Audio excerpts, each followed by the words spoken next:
오늘 제3독서인 요한복음 12장 1절에서 8절에는 아주 예쁜 이야기가 나와요.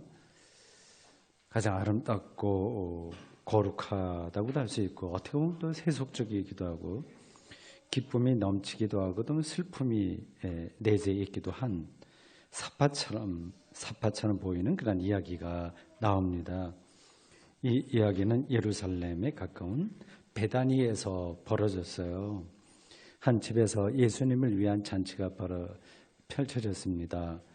아마 그 집은 마리아와 마르다 그리고 나사로 이 남매들이 사는 집인 것 같아요. 부모에 대한 이야기 나오지 않습니다. 다른 여기에 연관된 사건들도 많은데 거기에도 부모들은 안 나와요.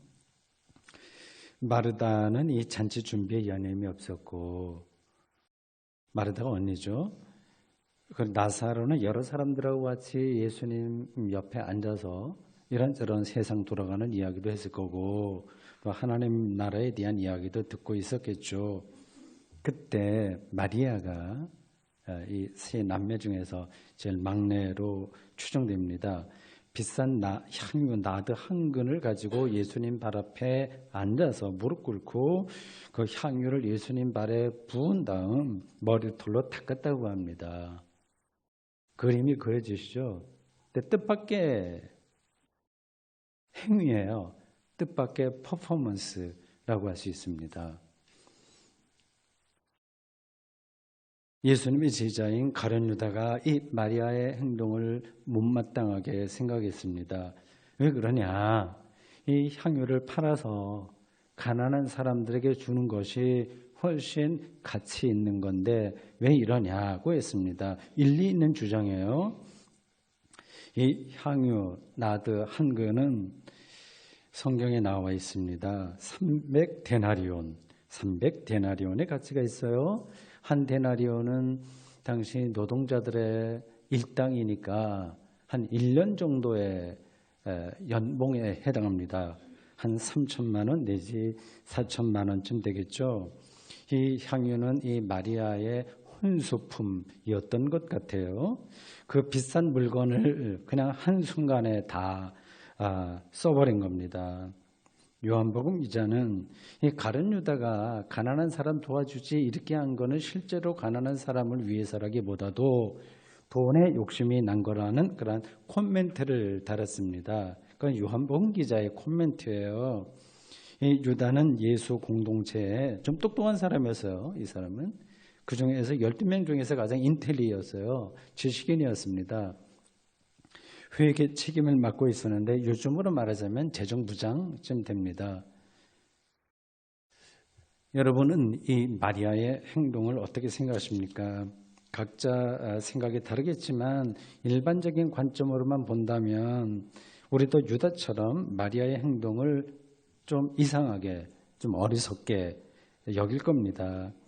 1년 연봉을 한순간에 날려버린 이 마리아의 행위는 사리 분별을 못하는 광신자 행위처럼 보입니다.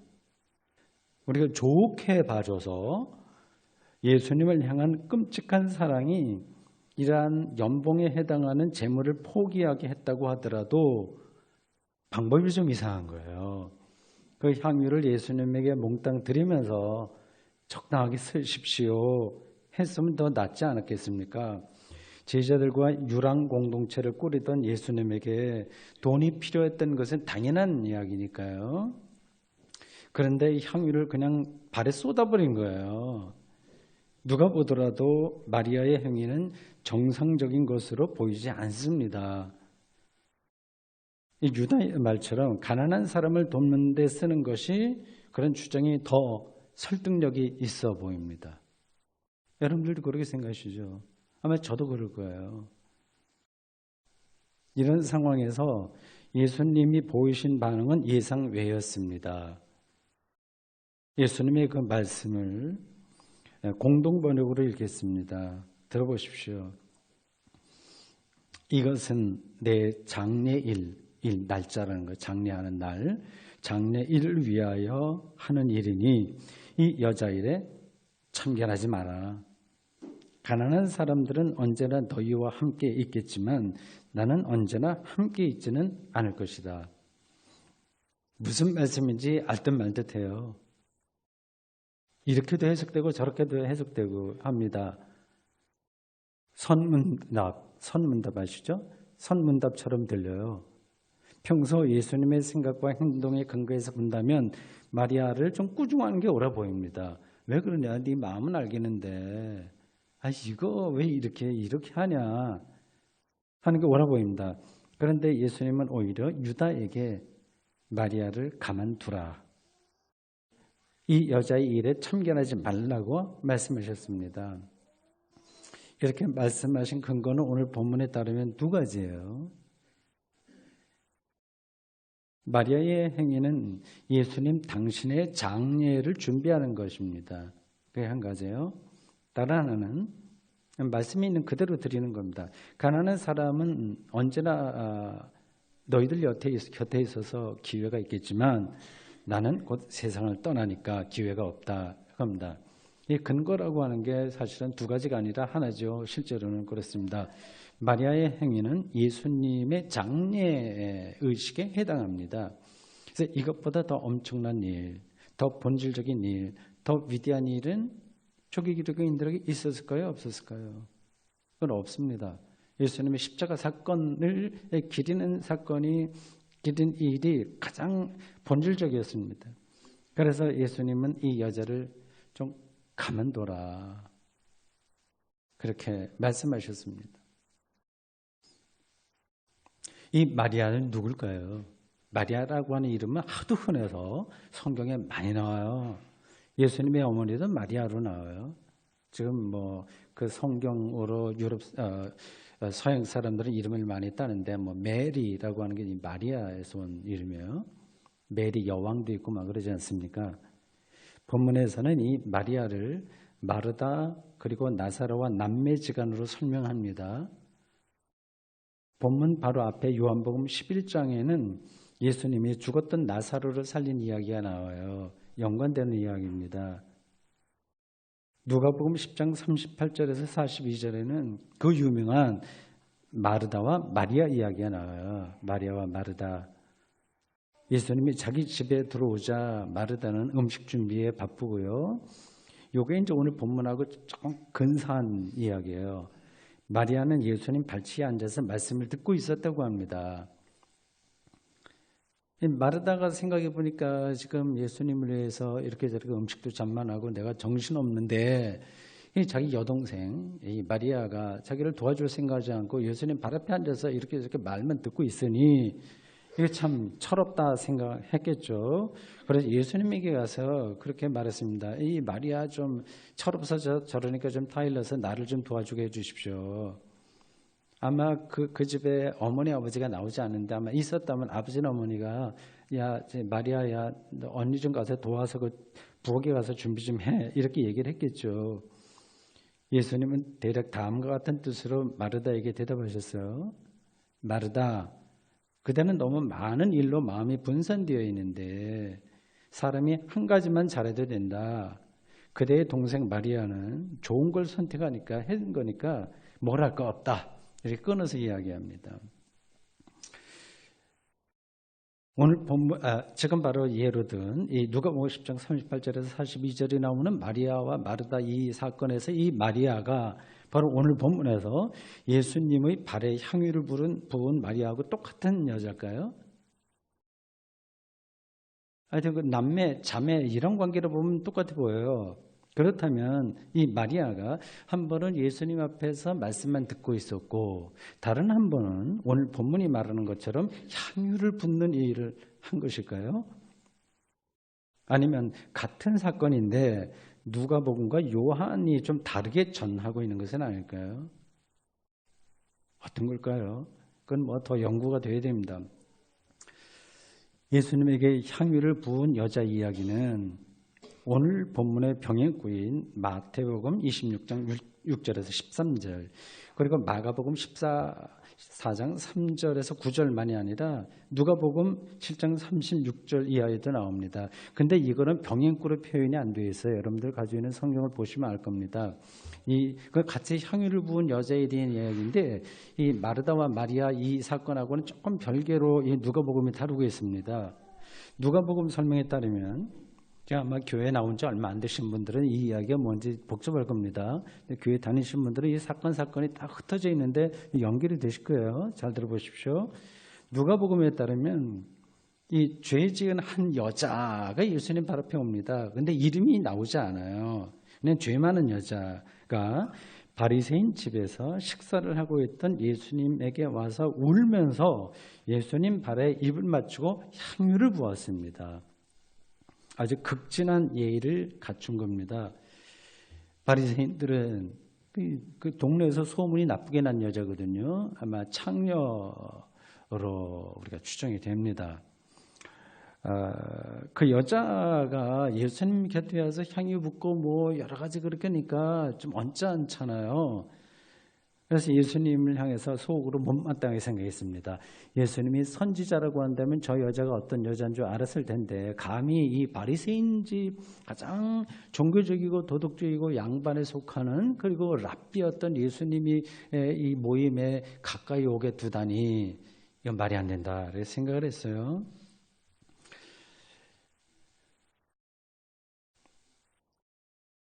예수님은 이 바리새인들에게 따끔하게 일침을 놓습니다. 이 여자가 바로 이 죄 많은 여자, 너희들이 보는 이 여자야말로 사랑이 많은 여자다 이렇게 말씀하시고, 이어서 이 여자에게 누가복음 7장 50절에 네 믿음이 너를 구원하였으니 평안히 가라 이렇게 말씀하셨습니다. 이 복음서에 따라서 마태, 마가, 누가, 요한 다 나와요. 향유의 사건은 다 나옵니다. 약간씩 사실관계의 차이가 있긴 하지만 한 여자가 예수님에게 고가의 향유를 부었다고 하는 사실, 그리고 이것으로 인해서 논란이 벌어졌으며 이 논란을 예수님이 이런 지하에 물리쳤다고 하는 사실만은 분명합니다. 예수님이 이렇게 단호하게 말씀하신 이유는 우리가 볼 때는 상식적으로 조금 이상한 행동을 한 여자인 분명한데, 이 향유 사건이 바로 기독교 신앙의 본질에 해당되기 때문입니다.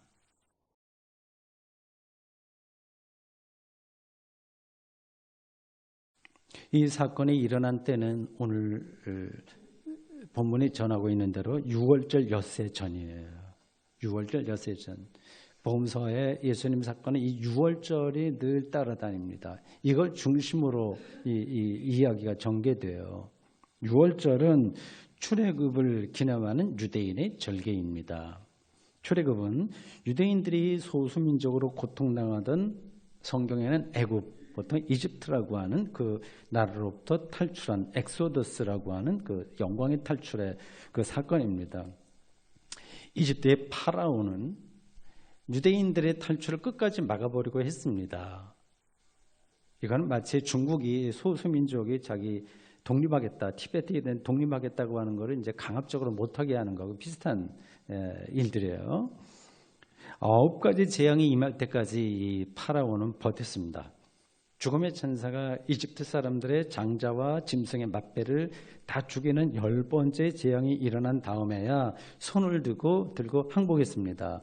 출애굽기에 나오는 이야기예요.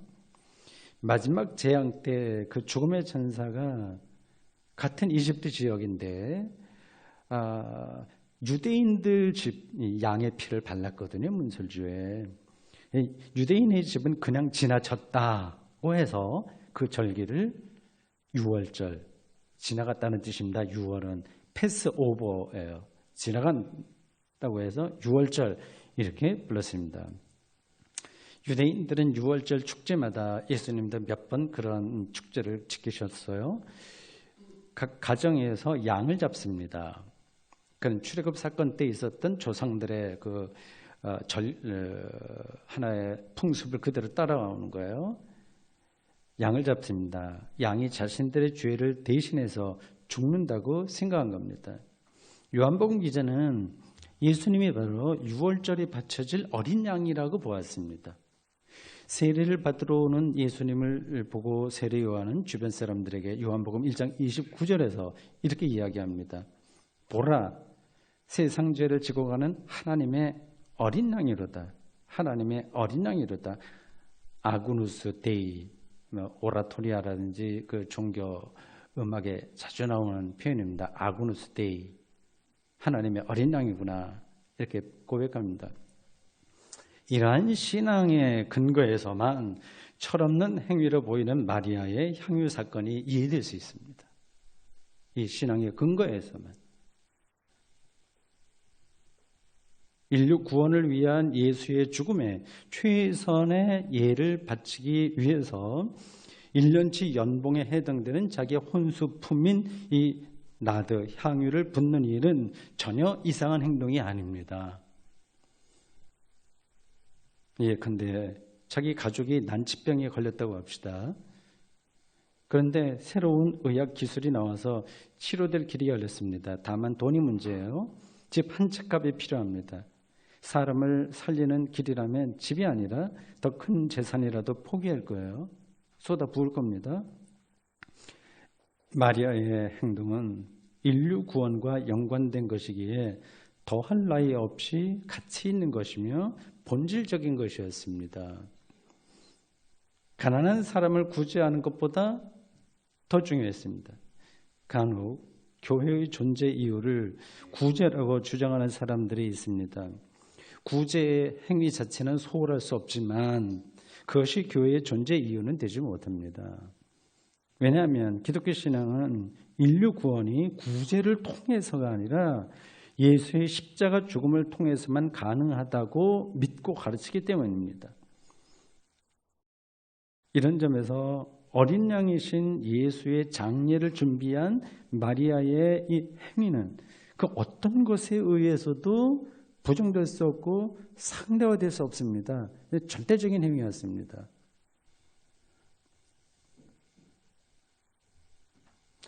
예수님이 유월절 어린 양이라고 하는 사실은 두 가지 의미가 있습니다. 하나는 사람이 죄로 인해서 파멸당할 수밖에 없는 운명에 처해 있다는 엄중한 사실입니다. 죄는 단순히 파렴치하고 부도덕한 행위를 가리키는 게 아닙니다. 그런 일이 일어나는 더 근본적인 인간의 실존을 가리킵니다. 자기 중심성이 죄입니다. 여기서 많은 충돌이 일어납니다. 자기를 중심으로 판단하다 보면 이걸 우리가 벗어나기가 힘든데 파괴적인 행동을 할 수밖에 없습니다. 더 나아가서 세상에서 자기를 성취해도 사람은 만족하지 못합니다. 그래서 그런 일에 더 매달립니다. 성경이 인간을 죄인이라고 하는 이유는 바로 이 사실을 가리킵니다. 두 번째, 유월절 어린 양이 가리키는 그 사실은 두 번째로 드릴 이유는 예수의 십자가 죽음을 통해서 인류의 죄가 용서받는다고 하는 사실입니다. 이 이야기 아마 교회에 나오지 않는 사람들은 이런 설명을 허무맹랑하다고 생각할 거예요. 죄가 예수의 십자가로 용서받는다. 이해가 안 될 겁니다. 아마 교회에 나오는 분들도 여러분들도 이 말을 들어서 그런가 하지만 실질적으로 와닿지 않을 거예요. 와닿습니까?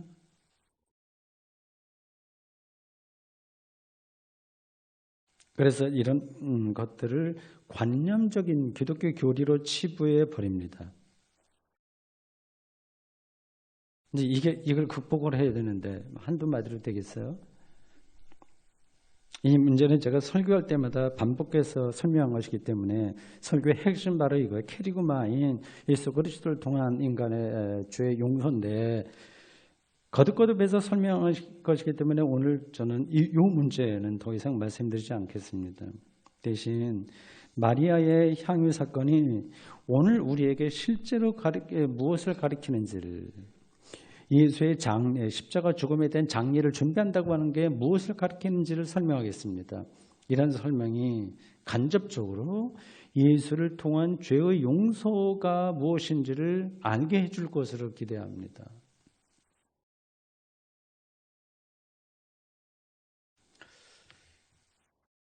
나드 한 근을 예수의 발에 붓고 자기 머리털로 발을 닦는 마리아를 다시 생각해 보십시오.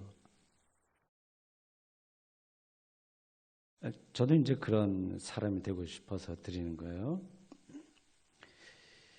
다른 사람들의 눈에 그것은 분명히 낭비로 비쳤을 겁니다. 합리성과 실용성을 최대 가치로 여기는 현대인들에게는 말도 되지 않는 행동이었습니다. 현대인들은 낭비를 딱 질색합니다. 초놈을 아껴서 합니다. 일찍 일어나서 늦게 잡니다. 요즘 젊은이들이 취업이 힘들다고 하는데 노력해서 취업했다고 하더라도 견뎌내기가 보통 일이 아닙니다. 제 부근에 제가 알고 있는 젊은이들 중에 대기업에 취업한 이들의 살아가는 모습을 보니 모든 삶을 포기하면서 그 회사 일에 매달립니다. 우리나라 노동시간이 OECD 국가 중에서 가장 길다고 하는 것은 잘 알려진 사실입니다. 학생들도 삶에 대해서 생각할 틈이 없이 입시에 매달립니다. 아예 유치원 아이들부터 청장년에 이르기까지 모두가 쫓기며 바쁘게 삽니다. 교회도 바쁘게 돌아가기는 마찬가지예요. 이런 방식으로 경쟁력을 끌어올리는 것을 가치 있는 삶이라고 사람들이 확신합니다. 시대 정신이 그러니 어쩔 수 없는 거 아니냐. 혼자만 정신적으로 고상한 것처럼 유유자적하면서 이 세상에서 살아갈 수는 없는 거 아니냐, 또 이렇게 생각할 수도 있습니다. 조금만 생각을 돌려보십시오. 우리가 분초를 다투듯이 분주하게 살면서 바쁘다는 이런 것 때문에 이제 교회 예배 참석하기도 힘든 경우도 많이 있잖아요. 이룬 것이 실제로 무엇일까요? 뭘 우리가 이루었을까요? 여러 가지 게 있겠지만 결국 돈이죠.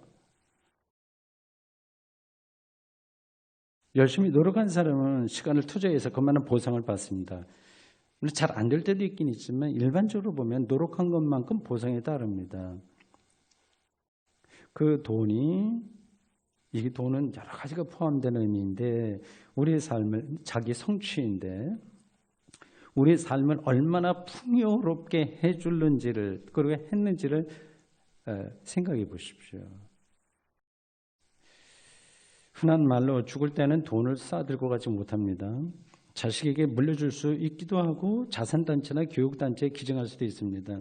근데 어떤 경우든지 자기의 삶을 몽땅 쏟을 만한 가치가 돈에 없다고 하는 것은 분명합니다.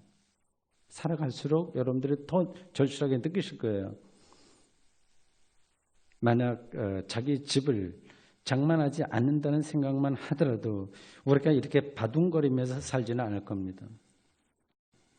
저는 이런 설교를 할 때마다 저 정 목사가 세상에서 살아보지 못했기 때문에 세상이 얼마나 각박한지 물정을 모르고 저런 말을 하는 거 아니냐, 이런 말을 들을까 한편으로는 좀 염려스럽기도 합니다.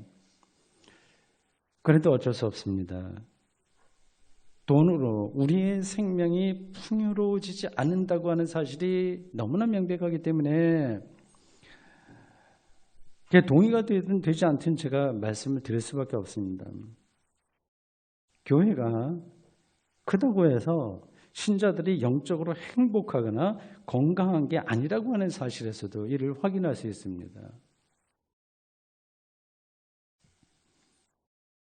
마리아의 이 행위는 단순한 낭비가 아니라 거룩한 낭비입니다.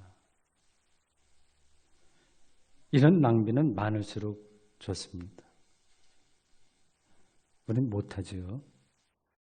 거룩한 낭비는 생명을 얻는 사건이기 때문입니다. 그러한 거룩한 낭비가 일어나는 시간은 거룩한 두려움을 경험하는 순간입니다. 여러분 자신의 삶을 돌아보십시오. 거룩한 경험이 얼마나 있으신가요?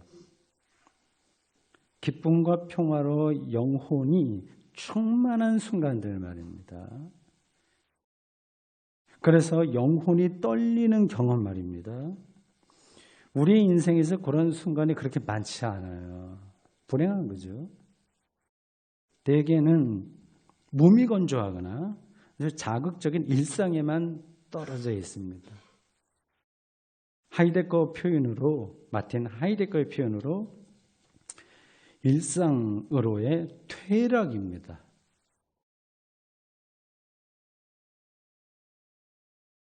사람은 이러한 상태에서는 결코 영적인 만족을 얻지 못합니다.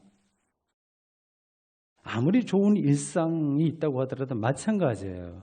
좋은 집에서 맛있는 거 먹고 건강한 가운데 온갖 취미 생활을 즐긴다고 생각해 보십시오. 그게 다 생각하는 행복한 조건들이잖아요. 결국 그 모든 것들은 지루해집니다. 저는 3년 전에 전원주택으로 이사를 했습니다. 생활 조건이 쾌적합니다. 그러나 내 영혼이 새로운 시각을 유지하지 않으면 그런 조건들이 더 이상 매력적인 게 될 수가 없습니다.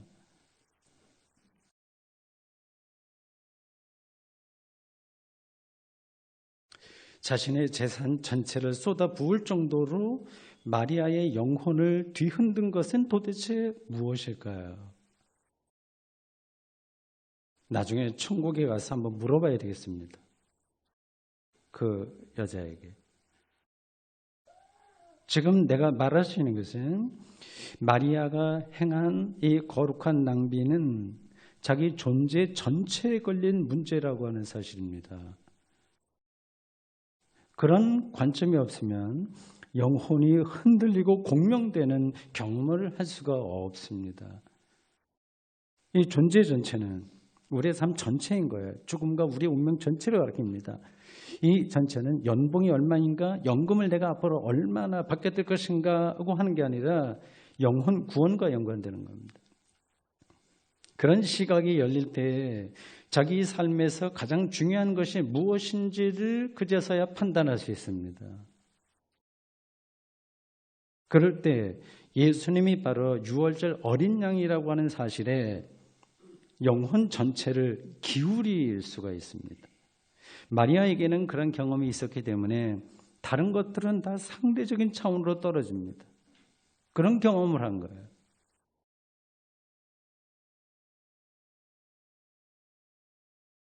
죄를 용서받고 하나님에게 의롭다고 인정받는다고 하는 사실을 예수님에게서 경험한 사람이라고 한다면 그 외에 다른 것으로부터 완전히 자유로워집니다. 이게 구원 경험입니다. 마리아와 같은 영적인 태도로, 이러한 태도로 우리는 지금 예배를 드리고 있습니다.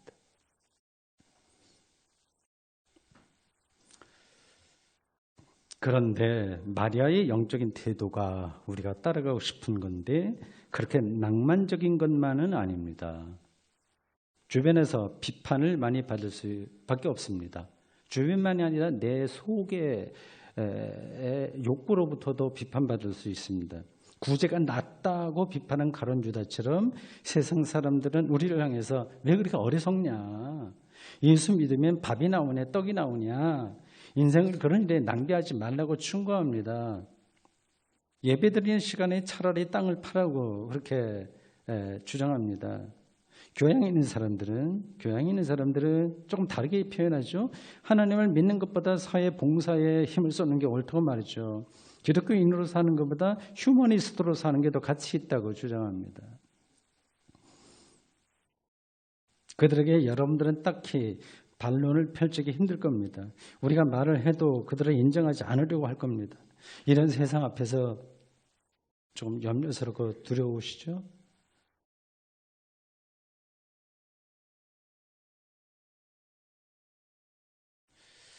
여러분들에게 다시 말씀드립니다. 저와 같이 신앙적인 동지라는 생각으로 위로의 말씀을 드립니다. 격려의 말씀을 드리는 겁니다. 마리아를 가만두라고 하는 예수님의 말씀이 우리를 위로하고 우리에게 용기를 줍니다. 저는 설교 준비하면서 이 말씀이 얼마나 큰 위로가 되는지 모르겠어요. 이 말씀에는 두 가지 뜻이 있습니다. 첫째, 마리아는 예수님을 절대 생명으로 경험했습니다. 예수님은 그 사실을 뚫어보았기 때문에 유다를 향해서 마리아 좀 내버려둬, 가만둬 이렇게 말씀하셨습니다. 둘째, 진리는 예수님의 말씀에 의해서만 결정됩니다. 예수님이 바로 길이요 진리요 생명이기 때문입니다. 그러니까 가만두라고 하는 이 말씀은 동생 마리아를 타일러 자기를 돕게 해달라는 마르다에게 네 동생 마리아는 좋은 걸 택했으니 빼앗기지 않을 것이라고 하는 예수님의 말씀과 동일 차원입니다. 그렇습니다. 예수님에게 영적으로 몰입하는 우리의 선택은 예수님에 의해서 보장받았으니 굳이 그럴듯해 보이지만 생명을 주지 못하는 세상으로부터 인정받아야 된다고 하는 그 생각 혹은 강박관에서 자유로워져도 됩니다. 걱정하지 말고 예수님의 말씀에 굳게 서서 가던 길을 계속하십시오. 아멘. 주님, 오늘 저희들 2000년 전 이 마리아 마르다 나사로 집에 있었던 집에서 일어났던 한 가지 이야기를 요한복음이 전해준 그 내용에 따라서 들었습니다.